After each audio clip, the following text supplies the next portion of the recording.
4 different officers. One of those 5 counts is an R&O causing injury that was so severe that the officer is actually seeking specialized medical treatment from an orthopedic surgeon. At this point, this is a 9. So hold on. There was a DV and then an officer injured. Why is he out? As to bond. Your Honor, we are just looking to address the condition of bond that requires that Mr. Hopkins be on house arrest. Prior to this matter, Mr. Hopkins was employed as a result of having the tether plates. No longer able to, in this case, he was no longer able to maintain that employment. He is hoping to be able to get new employment and is asking that the court consider a no go-to order, a no contact order, or anything of that nature. My client, Mr. Hopkins, also recently registered for the cybersecurity program. Text me that information. I tried to send the confirmation to Ms. Barroso so that she would be able to see it. It's my understanding that the classes are majority online, but that would be the only place that he would have to come across Chenal County. Otherwise, he's just asking for some order that would allow him to work and just not have that kind of contact. Response. Your Honor, the bond in this case was set at $5,000 cash or surety when we requested a $50,000 bond. In this case, the people are uncomfortable with him being out. This was an event for a series of events that occurred where the defendant assaulted the victim at not 1 but 2 locations. An eyewitness saw the defendant shove the victim while near the pool. The tension in the courtroom is already rising. Serious allegations are on the table: domestic violence, multiple counts of resisting officers, and even an injury that sent an officer to a specialist. The judge's question is clear. If this is the case, why is the defendant still out on bond? The police attempted to make contact with the defendant, and then he picked up, as a result of him resisting, picked up 5 counts of R&O against 4 different officers. One of those 5 counts is an R&O causing injury that was so severe that the officer is actually seeking specialized medical treatment from an orthopedic surgeon. At this point, this is a 9. So hold on. There was a DV and then an officer injured. Why is he out? Your Honor, if I could address. Hold on. I'll let Ms. Barroso finish and then you can address it. I just had an intermediate question. Go ahead. So at this point, I don't think that a modification of bond removing him from being on house arrest is appropriate. We objected to a nominal bond of $5,000 when it was originally granted. At this point, I don't think that any further reduction is appropriate. A couple of things. First of all, Mr. Hopkins is here with his father. He is 20 years old. He has no prior criminal history. In reviewing the police report and the video, even the report references that the altercation, that the incidents that resulted in this charge, that there were. In which charge? I'll start with the domestic violence.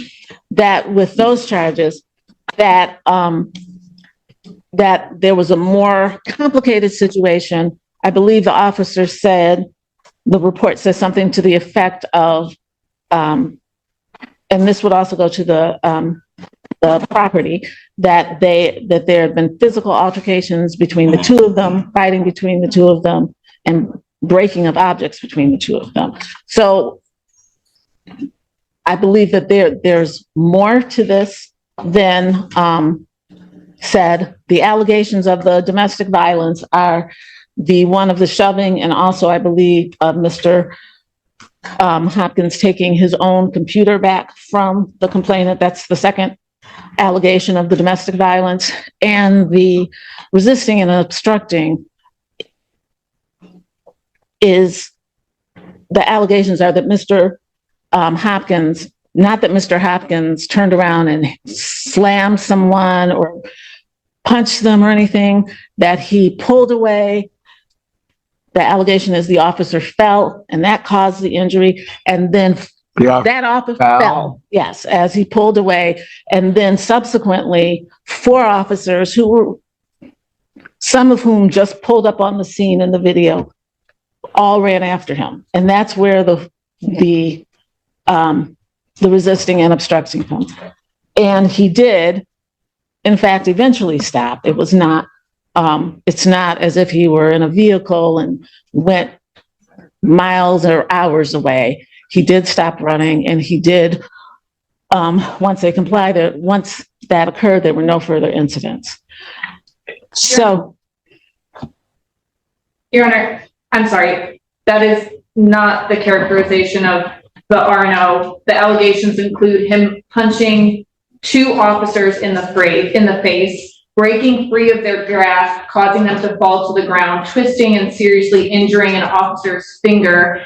And then it went on for such a period of time that an officer had to point and deploy a taser.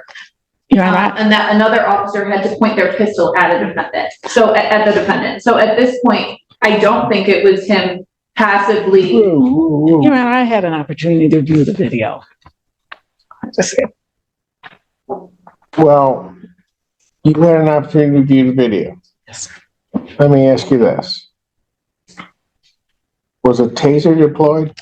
Your Honor, when I think that's either yes or no. Was a taser deployed? Your Honor, as soon as the officer saw him, she pointed the taser at him. This is not, as soon as she saw him, she pointed the taser at him. This is not a situation where he was running and pointed the taser. I didn't ask that, Ms. Gaines. I did not ask that. Yes, sir. Was the taser deployed? Yes, it was. Did an officer have to draw their weapon? I did not see that. I could not see that on the video. Ms. Burroughs, are you indicating an officer had to draw their weapon? That is what was indicated to me in the file, Your Honor. Yes. And then there's an officer that's injured. Again, we'll ask the question. I don't know why this individual's out. Again, Your Honor, he's 20 years old. He has no prior history, and he has no reason to come back to Washtenaw County other than for school in this case. It's my understanding. I have not heard any information that he has had any contact with the complainant, has violated any orders. He is just asking to be able to go to work and to be able to get a job and go to work.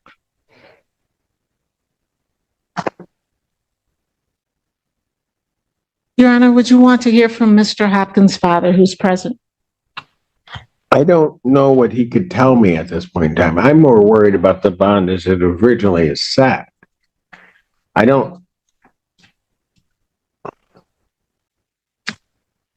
Does he have prior convictions for anything? No, Your Honor. That the original domestic was about. I mean, I'm trying to figure out, because I'll just tell you, I have some serious concerns that this escalated to a point that officers are having to deploy a taser, pull their weapon, and there are clearly enough officers around to, in my opinion, have subdued this individual without having to do all of that. So something else is going on. And I also have, I mean, one's bad enough, but I have 2 counts of domestic violence. Again, Your Honor, one of them is him taking back his own computer. That's one of the allegations. And that's why I'm saying there were things that were happening before this. That's not to excuse his behavior. That is to say that there's broader context. The defense paints a very different picture. A young man with no criminal history, caught in a complicated situation. They claim he panicked, ran, and never threw punches. But the prosecution isn't buying it. insisting this was violent, dangerous, and deserving of stricter conditions. And in my view of the video, initially there was one officer, then there were two, and he ran from two, but as he's running from those two, there are cars, four and five cars are pulling up with sirens on an unarmed young man who clearly panicked. This is not someone who's had police involvement, who has a history of contact with law enforcement and the criminal justice system. Again, I'm not excusing, but I do think that there's more. I think there are more nuances to this than the prosecutor does. Well, explain some of those then. Because I've got a victim of a DV that's injured. She is not, the domestic violence person is not injured. It was the shove and the taking of there's no injury to her. Domestic violence are 2 misdemeanor counts. That is felonies here are 5 counts of R, 5 counts. Yeah, I see that. Are no causing it. Maybe I misread that on the report, but Yes. the injury to the finger that's the officer. That's correct. Thank you.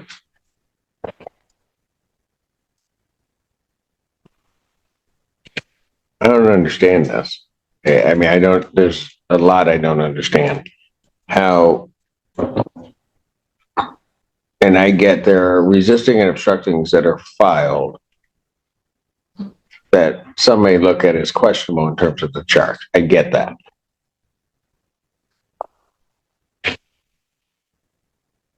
But I'm also trying to figure out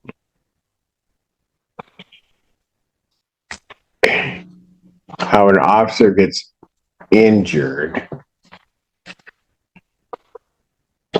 that there are punches to the face of officers. I mean, Ms. Gaines, I don't get it. I understand what you're saying, and I'm saying I did not see any punches to the face when I observed the video.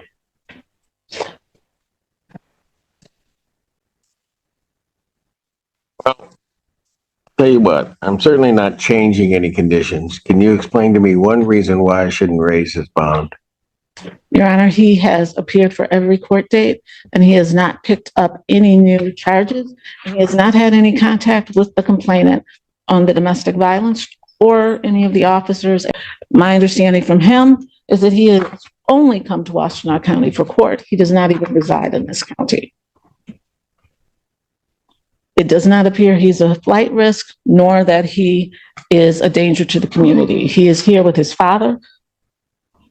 He has come to every court date, and he's highly responsive to my calls and texts. And absent the no offer in this matter, we'd be looking to resolve it. Anything else from the people? No, Your Honor. You know what? I'm not changing his condition in the bond. I'm not at this juncture going to up his bond either, although of rights I should. Of rights, I don't think he should be out around tethered or not, given that behavior. But I'll let Judge Perry deal with that after she hears the preliminary examination. Bond will continue. Motion for bond reduction or changing condition is denied. Thank you. All right. We are here for PCC and bond violation. I understand the court has received and reviewed the materials that were sent over yesterday. I did. Thank you, Your Honor. The only request that we would have when we're discussing those materials, she is staying in a shelter in Livingston County. There is a separate DV having nothing to do with any of this, and there are some cross allegations in that case. So she's just requesting that we not say the name of the shelter if someone is listening on Zoom to where she's staying. Understood. Thank you, Your Honor. I believe that the materials that we provided were pretty thorough in terms of where Ms. Brown has been coming from and what her circumstances are in pertaining to the bond violation. So I was wondering if the court had any questions. Well, I do, because while I'm not sure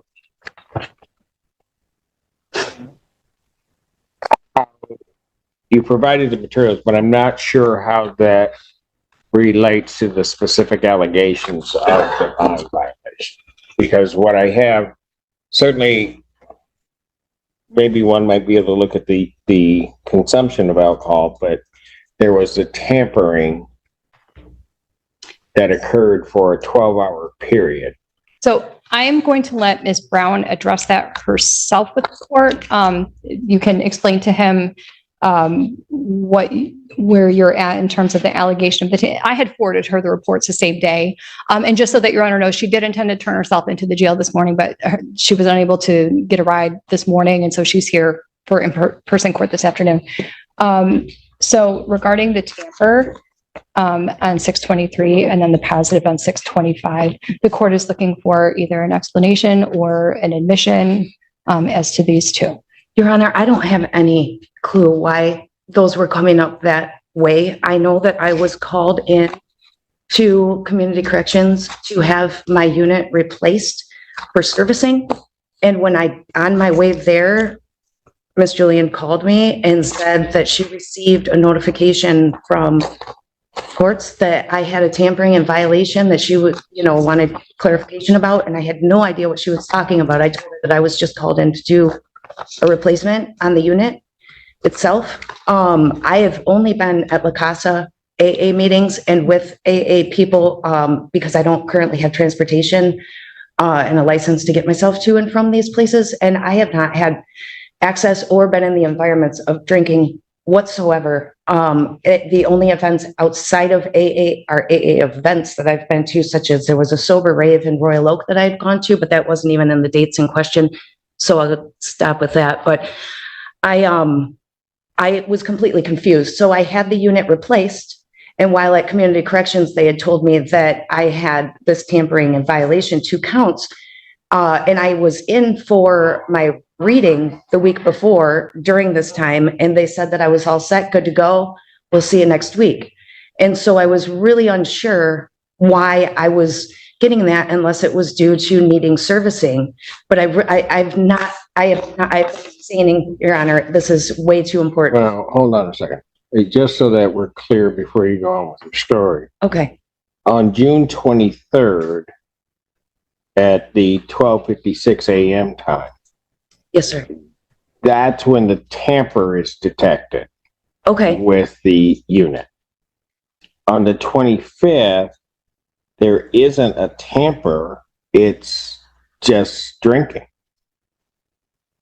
Again, I don't know why it's coming up with that unless the servicing part of it needed it. Because at the shelter where I'm currently residing, there's a locked door policy from 11:30 p.m. until 7 in the morning. And I didn't have access any of those days to alcohol or have them in my possession at a no drinking facility. And I was at the facility at both of those times, documented on camera. I believe they have at the shelter, as well as my sign in and out sheet and documentation from the shelter staff themselves saying. Attention shifts to another defendant accused of bond violations. She insists she hasn't been drinking, blaming tampering alerts on faulty equipment. But the judge is skeptical, openly questioning her honesty and commitment to following court orders. That I was there and there was no evidence of me using. The doors lock at 11:30. I'm a smoker. I come in and I pretty much turn out the lights and go to bed by midnight every night.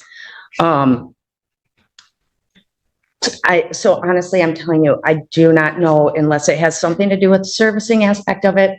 I don't have access to there, and it's a couple miles Does she away. want a hearing on this? Because I'm going to tell you, I'm not believing what she's telling me. Okay. Then we would request a hearing and we would ask community corrections to bring a log of their, not just the violation reports, but if she's been indicating, and she did to me that day, that they called her to community corrections to switch out her unit. If there was a problem, and this would have been the unit that was switched out. After this, this would have been the problem unit, is what I'm saying, is that if there was a problem with the unit. So perhaps we'd hearing where community corrections can bring their documentation of what they did and when, and the servicing of their units.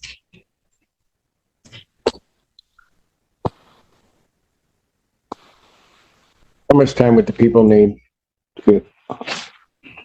emailing community corrections right now, and time that works for the courts, I can bring one of them over. Anytime that works for the courts, I can bring one of them over for a bond violation hearing, whatever the court. All right, I'll set it for August. I'll set the bond violation hearing as well as adjourn it. This time the PCC out to August 1st, 2024. Actually, it's going to be at 3 p.m. because got to be a hearing plus the PCC at that time. That's the bond in this case. Now, what I'm worried about is I issued a bench warrant without bond. I understand, Your Honor. I informed Ms. Brown of that the same day that the court issued the warrant.